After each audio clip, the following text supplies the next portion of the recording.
déçu, j'ai trop d'expérience pour être déçu. Je regarde placidement, froidement les résultats. Je vois que le doublement de notre nombre de députés, le fait qu'aujourd'hui le groupe Rassemblement National est le premier groupe uni et cohérent en fait de l'Assemblée nationale. Il est donc le premier groupe dans le cœur, il est le premier parti dans le cœur des Français, il est le premier parti en nombre de voix, il est le premier parti en réalité en nombre de députés. Après, il y a des accords contre nature qui ont été passés.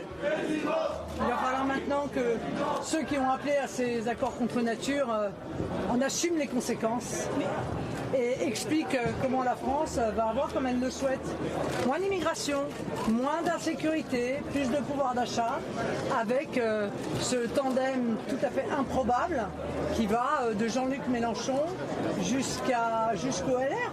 Vous attendiez la majorité absolue, finalement, c'est le MFP qui arrive en tête. Suivi de Ensemble, vous êtes troisième. Quelle lecture vous faites de ce résultat ce soir?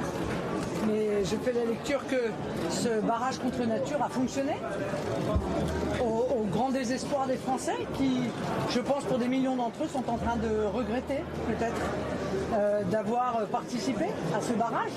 Parce que vous me dites que nous avions potentiellement la majorité absolue. C'est vrai, s'il n'y avait pas eu de désistement massif, nous aurions la majorité absolue.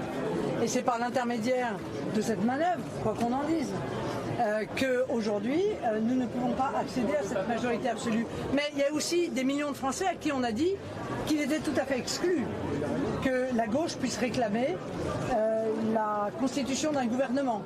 Et aujourd'hui, ils sont en situation de le faire.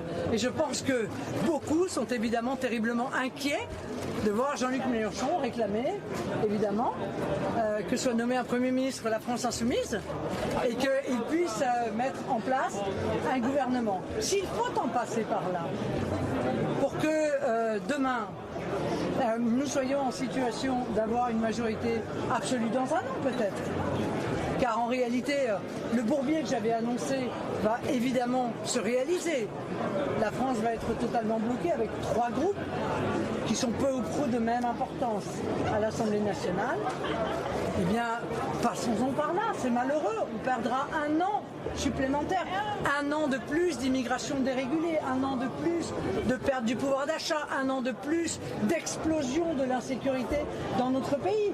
Mais s'il faut en passer par là, eh bien, nous en passerons par là. Vous serez la présidente du groupe RN, quel rôle aura votre groupe au sein de l'Assemblée aujourd'hui? Mais bien sûr, il aura le rôle qu'il a toujours eu, défendre la France et les Français. Voilà, défendre les idées pour lesquelles nous avons été élus, car nous sommes encore une fois le seul groupe uni et cohérent de cette Assemblée nationale. Nous savons ce que nous défendons, nous continuerons à le défendre et nous serons, comme l'a dit Jordan Bardella, toujours avec les Français et pour la défense de leurs intérêts. Est-ce que vous dites qu'il y a une bonne campagne de ce groupe? Que vous dire, nous avons subi une campagne de diffamation, d'injures, de désinformation absolument inouïe. La grande expérimentée que je suis tout de même, n'avait pas vu ça depuis 2002.